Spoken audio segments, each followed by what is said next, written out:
Before we begin, chapter 3 of the 8 chapters of the Rambam's introduction to Pirkay Avot, where he outlines structure for building and developing moral character and ethics. We'll recap what he did in the first 2 chapters. So chapter 1 essentially was an outline description of the human soul, the human experience, human consciousness. And he identified 5 parts of the soul.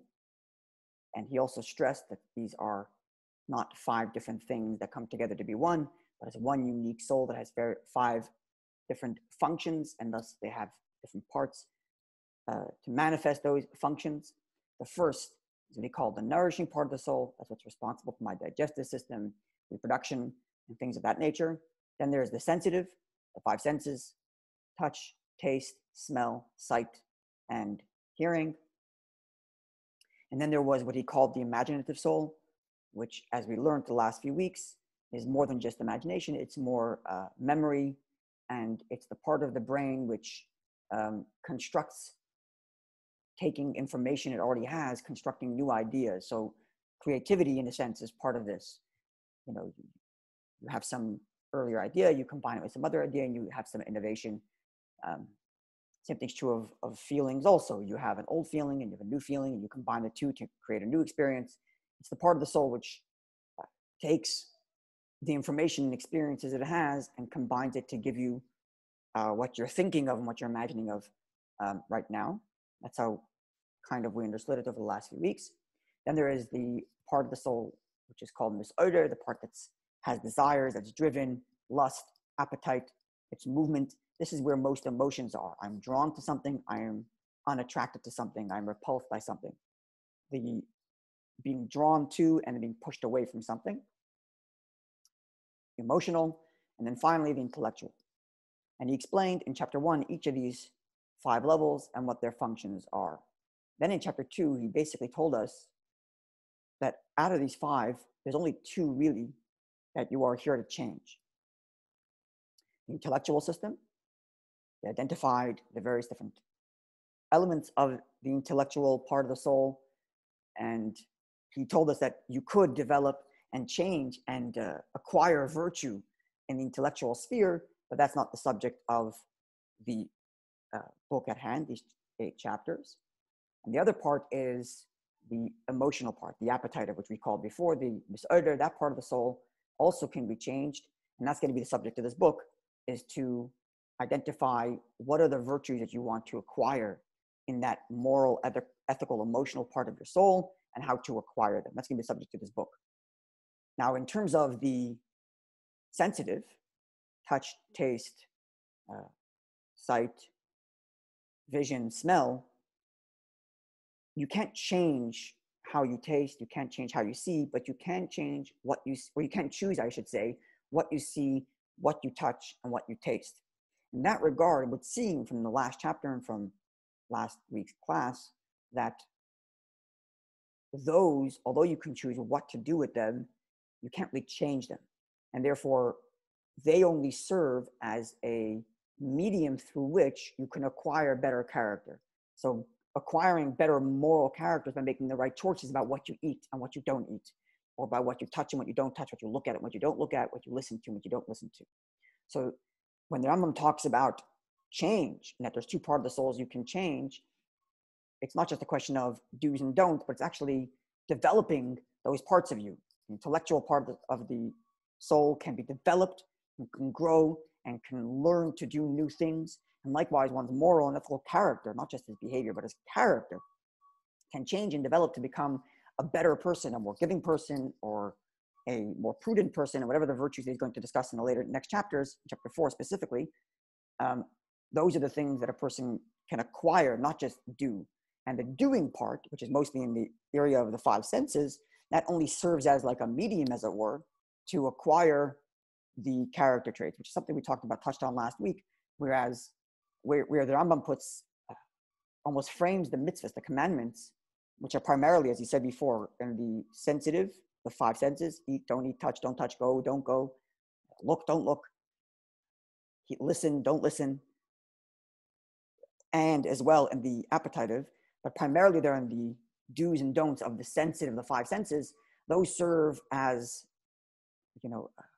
pathways to gain moral character. It's almost as if the mitzvahs are there to refine who I am. And that was something of a point of contrast to Chassidus, which we touched on a bit last week, in that for Chassidus, it's the reverse.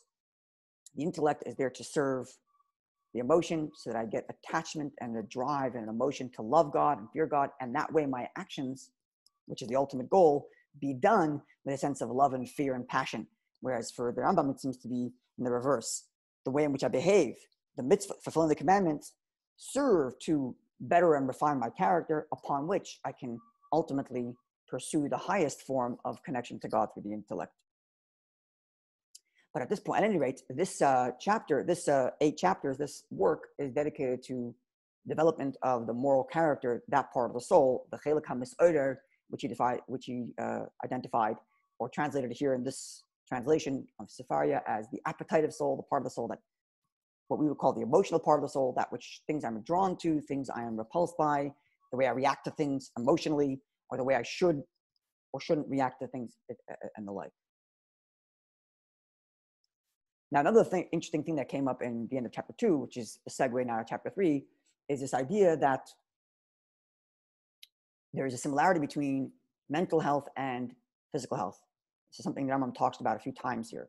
And last week we identified it as just like the chelik hamadama, the part of the soul which we identified before as the imaginative, instructs memories, is not something I can control, which we identified to be kind of like a mental health issue.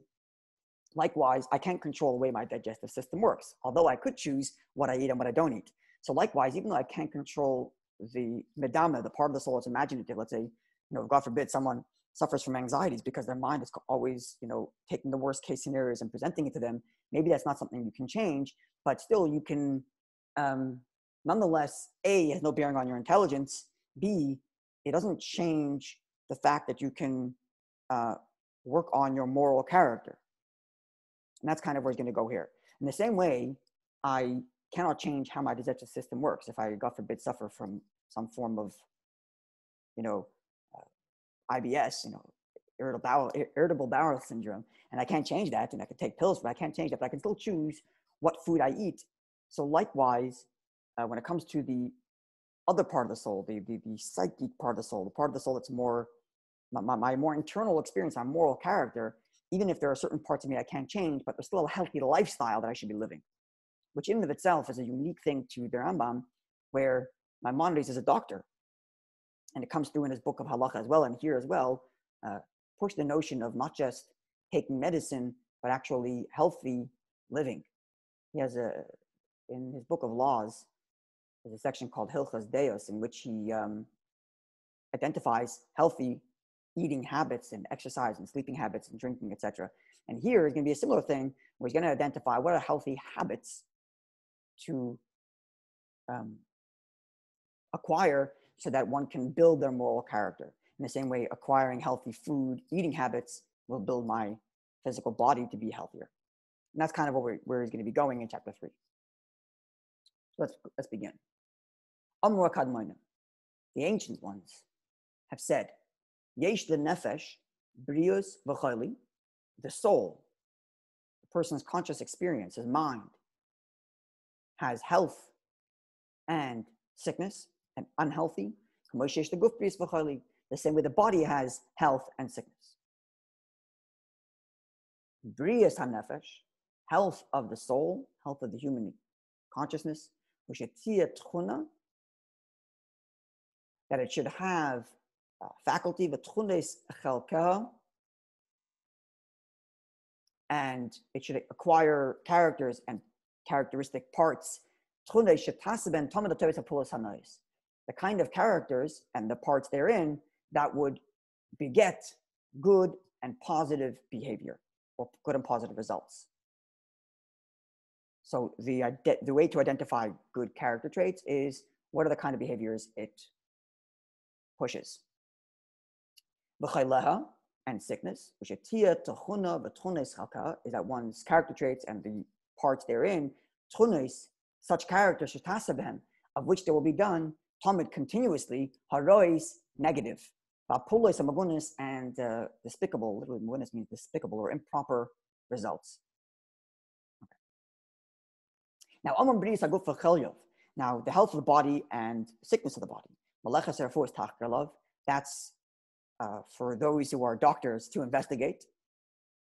But in the same way that it's possible for someone who is unhealthy physically, will considering the lack of his proper senses, in that which is sweet, that it's bitter. He'll think that which is bitter, that it's sweet. That's possible on a very physical, literal level, but then there's more on a what I'm driven by. He will imagine that which is good for him to be not good for him. And his lust and desire will be overpowered, and he'll start to be overindulgent to enjoy binyanim in such things which are unhealthy to anybody who's a healthy person. They're not pleasurable to the one healthy person. Someone who's healthy enjoys a healthy lifestyle. And then someone who is, physically sick in his body might be attracted to behaviors and foods even that are completely unhealthy for him. And if you were a healthy person, you would see those things for what they are. It could even be to the point where someone can get so physically sick that he takes things that are painful, like eating dust and coal, things that are very sour or very acidic, and things like that. Of such foods that a healthy person would never want. A healthy person would be repulsed by the notion of eating such things. So the same way it's possible for someone who is physically unhealthy to want to eat and indulge in that which is detrimental to his own health. So too, someone who, God forbid, I think that's what it stands for, Rahman al-Itzman.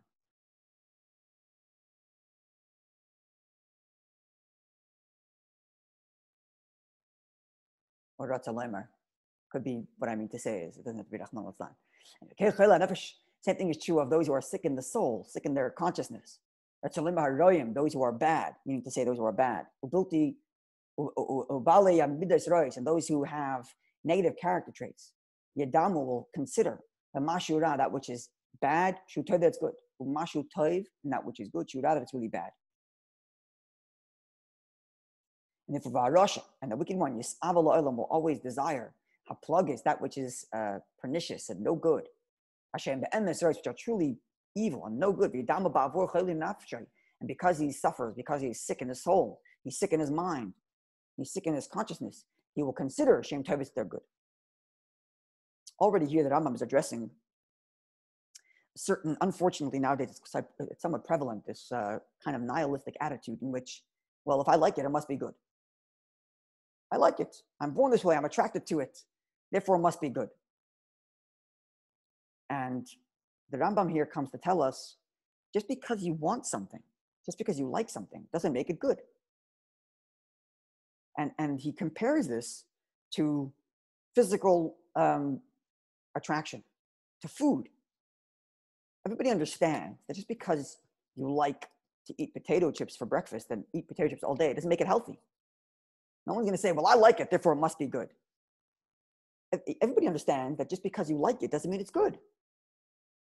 And because we can all agree on that, says the Rambam, apply the same standard to moral character. Just because someone feels that, oh, this is the way I feel, this is the way I like it, this is the way I want to live, it's my life, it's my lifestyle, let me live the way I want to. And because I want it, because I feel this is right, therefore it must be moral, must be good. Says the Rambam, no. You wouldn't say that about eating potato chips for breakfast. You understand that that's unhealthy, even though your body really wants it. You understand that it's a problem in your body, that you're attracted to these things that are unhealthy for your body. So the same thing is true of moral character.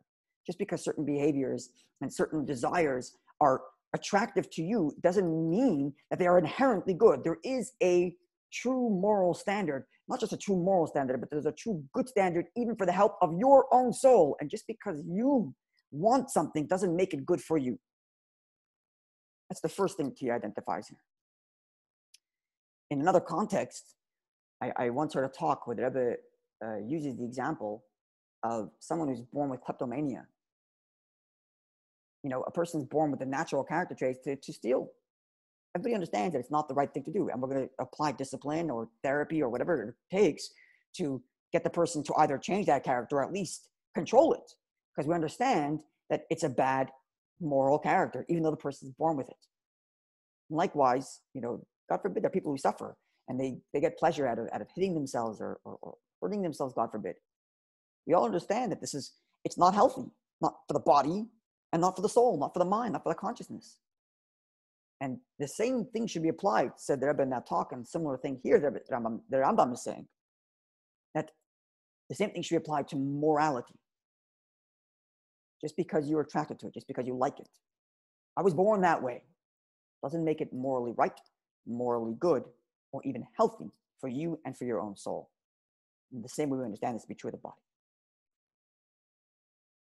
And the Rambam continues.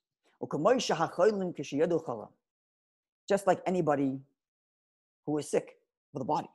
And they're not doctors. They don't know what medicines they should take. They'll go to a doctor. A person who feels some pain. That's the first sign of a healthy person, is to know when he's unhealthy. Right? In the first paragraph, he describes someone who thinks that because he's attracted to it, therefore it must be healthy for him. That's an even deeper problem. But on one level, a healthy person feels when there are unhealthy traits or unhealthy characters. So a person who is unhealthy and they don't know the science of health, they'll ask doctors, and the doctor will tell them what to do. What they should do. And the doctor will warn them against that which they think is sweet. And the doctor will compel the patient to take something which to his own experience is disgusting and bitter at the moment, until at such time they'll be healthy. So the body will return to proper health. In order to heal the body, sometimes the body needs to take a uncomfortable medicine. And then, at that point, the body will go back, the human being will go back to choosing that which is good, to be disgusted with that which is negative. So in the same way we understand that's what happens when the body is sick. The body is attracted to or a person just in general is sick, or especially if a person is attracted to that which is no good, and you realize that this is a problem, then I'll go to a doctor. Doctor will say, okay, take this pill. The pill is bitter, doesn't taste good, it's uncomfortable, but do it. And when you take it enough times, you'll go back to a point where you will be attracted to that which is right. Same thing is true of those who are sick in their mind. They need to ask the wise people, which they are doctors of the soul. And the doctors will forewarn them and keep them away from doing that which is no good, which they at the moment think is good. Right? They're choosing these moral behaviors because this is what they like. But if they go to a doctor of the soul, they go to a scholar, to a psychologist, to a professional, to a rabbi in the case of spiritual life. And this person will guide them and say, this is bad behavior for you. Even though right now you think it's good. And then they'll be able to heal them to whatever methods require for healing in whatever various different things that are mentioned in the following chapter to be good or no good behaviors.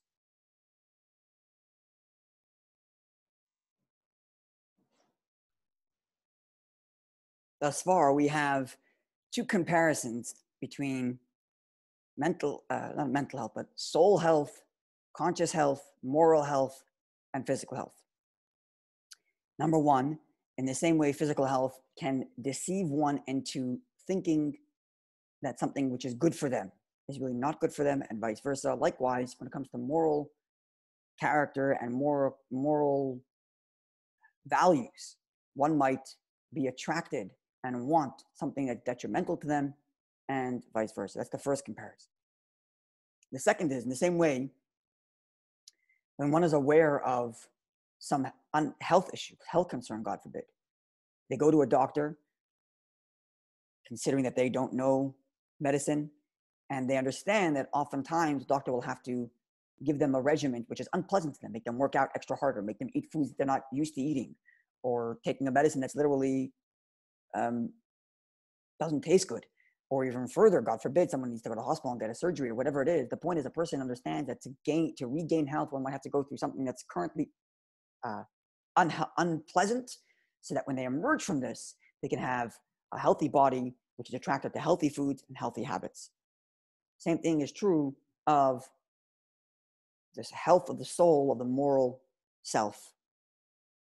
And a person who's attracted to unmoral behavior, if they are incapable and don't know the methods of healing such moral deficiencies and moral unhealthy habits, behaviors, and characteristics, then they go to the soul doctors, the rabbis, the psychologists, or whatever the particular issue at the time is, or the particular issue in front of us is, and go through the exercises that might be unpleasant at the moment, but when a person emerges from them with a healthy moral character, then they will be naturally attracted to that which is indeed morally and soulfully health.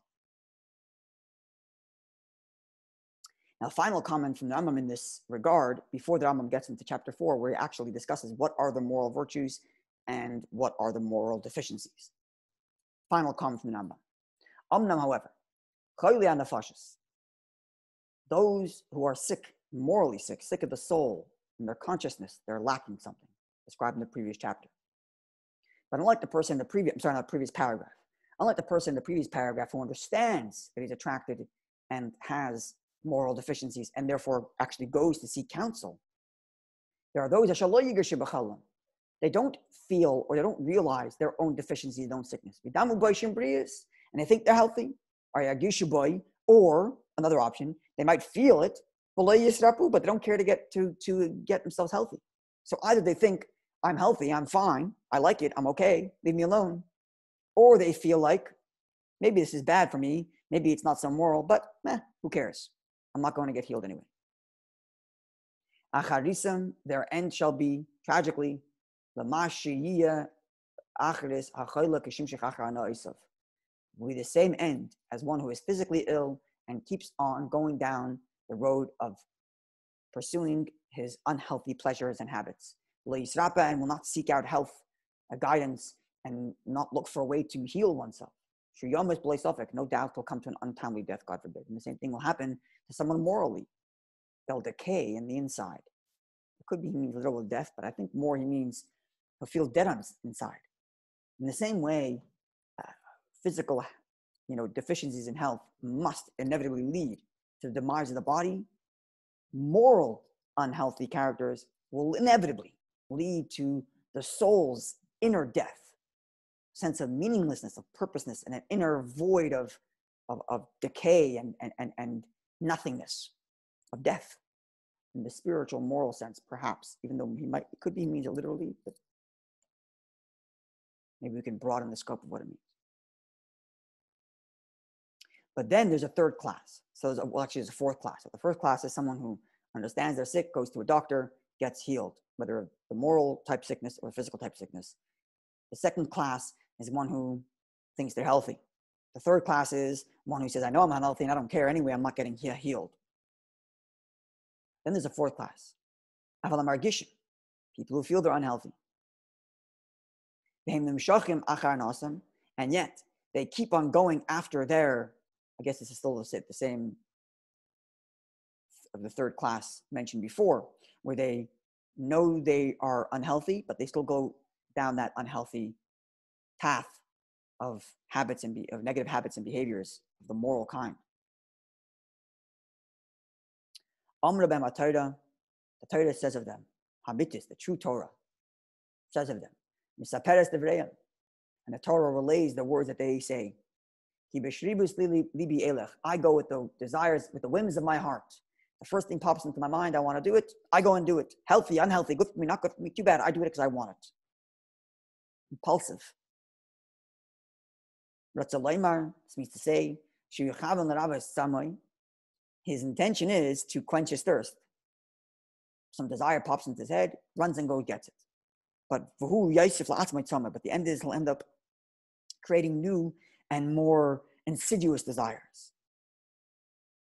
He doesn't state so here clearly, but the famous Gemara tells us that lust is such that the more you feed it, the hungrier it gets. The more a person gives into their base desires, the more a person gets hungry for even more base desires, for even more degenerate behavior. Because if you want to push the limits of your, you want to push the limits of your thrill pleasure, then once you enjoy something for enough times, it becomes it's not a thrill anymore, and you got to push the limit and push the limit and push the limit. So as you're looking to quench your thirst for a thrill, you end up just creating more thirst. So that's what the Torah says of one who knows he is sick, or one who just keeps on going after their negative behavior, even though they know it's negative, but because they want it, and they just keep on trying to quench their thirst, and it gets worse and worse.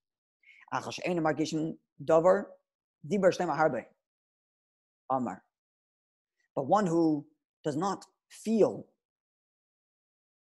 the fact that he is unhealthy, the first class, or the second class. The first class was in the previous section, where the person knows he's sick. It's the healthy person who knows when he's unhealthy and therefore goes to seek counsel. Where this person who doesn't even think he's sick at all, he's just trotting along thinking he's fine. So this Shlema here, but Amar Shlema said much of him. King Solomon in his book of Proverbs said, "Derech Evel Yashar Be'enov." The path of the wicked are straightforward in his eyes. In his mind, it's all okay. The one who listens to counsel and says, listens to someone who tells him, you're going down the wrong path. This is unhealthy. This is going to be detrimental for you. Chacham, this is the wise person. Ratzolemar means to say, one who listens to the counsel of the wise. Chacham, he himself is wise. Because the wise one, the doctor of the soul, will tell him what is indeed and truly the proper path. Not the one that you or I, in my unhealthy state, think is straightforward and healthy. And likewise, King Solomon said in Proverbs as well, there is a straight path before man, or what he perceives to be straightforward.